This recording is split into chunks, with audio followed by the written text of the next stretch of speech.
Hi, my name is Natalie Binstra, and I play Counselor Sarah on Season 2 of Discovery Mountain. So we are celebrating 3 years of Discovery Mountain being out. Yes, so I just yay. thought it would be fun to sit down with my mom and the executive producer and creator of Discovery Mountain and just ask you a couple questions that I thought the listeners might like to know. Oh, very fun. Yeah. Sounds good. Thank you, Natalie. Yeah, so where did the idea for Discovery Mountain come from? So that's a great question. As a mom, when you, Natalie, and your sister Naomi, who plays Jamie, you all know Naomi, when you gals were young, there were a lot of resources that I, as a parent, and my husband Sean, that we wished were available. We really, when we were looking for books and we were looking for Bibles and we were looking for audio and video media, we really wanted things that were engaging and interesting, so you actually wanted to read or watch them. Yeah. But that were also very true to the Bible. And Discovery Mountain just was sort of born as an idea of something that I would have loved when you were young, so I thought we should create it. I love that. So can you describe for me how you were feeling when you got started? Well, we had been working for the ministry, the Voice of Prophecy, for a couple of years when Discovery Mountain started, and I definitely felt like the timing was right, that we were now part of an audio ministry and God was calling us to it, so that felt good, but I also felt very nervous and unsure. We had no idea. We talk a lot with our team, this is very much a team project, about how it was just such an experiment. We had no idea if we'd create one season or 2 seasons and then that would be it. And here we are, 3 years later, and we're still creating. Wow. Okay, so speaking of unsure, how did the faith part of the concept of Discovery Mountain grow? Oh, that's good. So the first couple of seasons, including the second one that you were a part of, there was always a Bible story. Every season starts with a Bible story. And we would tell what happened in the town to the characters, kind of like a parable.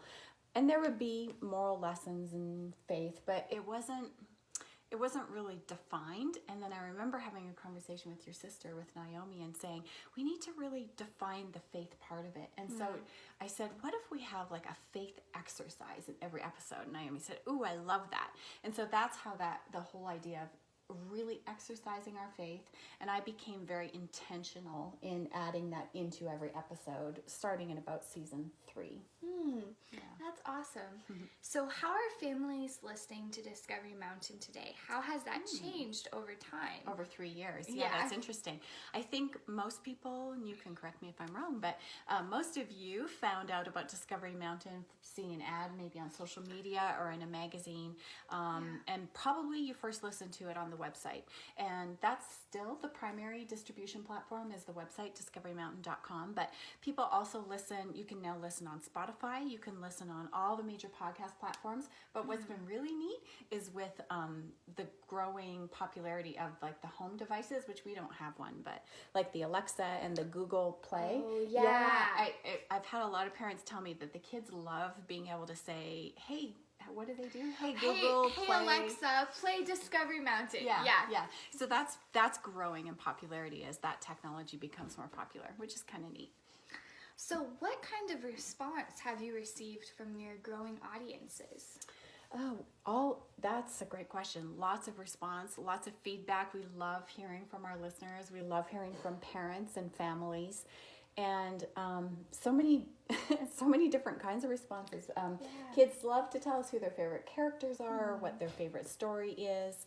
But the one that really, really stands out in my mind is, I'll protect the privacy of the person, but a teenage girl, she was 15, I believe, wrote and shared how one season was really meaningful to her. And she, while listening to Discovery Mountain, gave her heart to Jesus. Oh. And that's the one above all the others. I love hearing and reading letters and seeing your art, but that was the ultimate for me. That's exactly why we created this program, to introduce kids to Jesus. That's incredible. And a teenage girl. Yeah, right, exactly. Most of our listeners, the target age range is 5 to about 10 or 11, Yeah. but we know people of all ages listen to it. I've met yeah. 80-year-olds that love listening to it. Oh yeah, you're never too old for Discovery Mountain. Not for a story. Yeah. So what about Discovery Mountain are you the most proud of? Oh, wow. Well, the thing that's the most meaningful is the story I just shared. I think I'm still surprised, and in a good way, that you all love it enough that we get to keep making seasons. Wow. So 3 years in, this experiment is still alive and still growing. We still have all kinds of ideas for it. And that's just very meaningful and very satisfying for all of us who are a part of it. Yeah. That's incredible. So what are your dreams for Discovery Mountain going forward? Ooh, interesting. Well, I'm always thinking ahead to what the next season should be and what the next Bible story should be. You know, if you think of all the major stories of the Bible, there are so many good ones. I mean, there's endless ideas. And so I'm dreaming right now of the upcoming seasons. But more than that, we as a team are thinking ahead to some fun things we can add to Discovery Mountain. We've been providing this program at no charge for 3 years, more than 3 years, and we want to make the program available for everybody because the goal of the program is to tell kids and families about Jesus. Yeah. But we also have to pay the electric bill, etc. Right. So we're thinking of some fun ways we can add new content. And we can still make the program completely available to everyone. And you'll hear more about that later in 2020.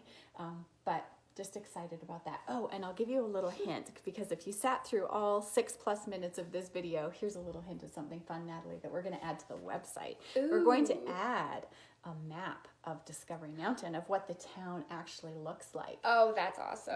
That's a new thing you're going to see in the next 6 months or so. So yeah, thanks for asking. Well, thank you, Mom, for sitting down and answering these questions for us. Yeah, well, thanks, Natalie. And Natalie's a communication major, so she's used to interviewing people all day long. So I'm happy to have sat down with you, Nat. And thank you for watching and helping us celebrate Discovery Mountain's birthday.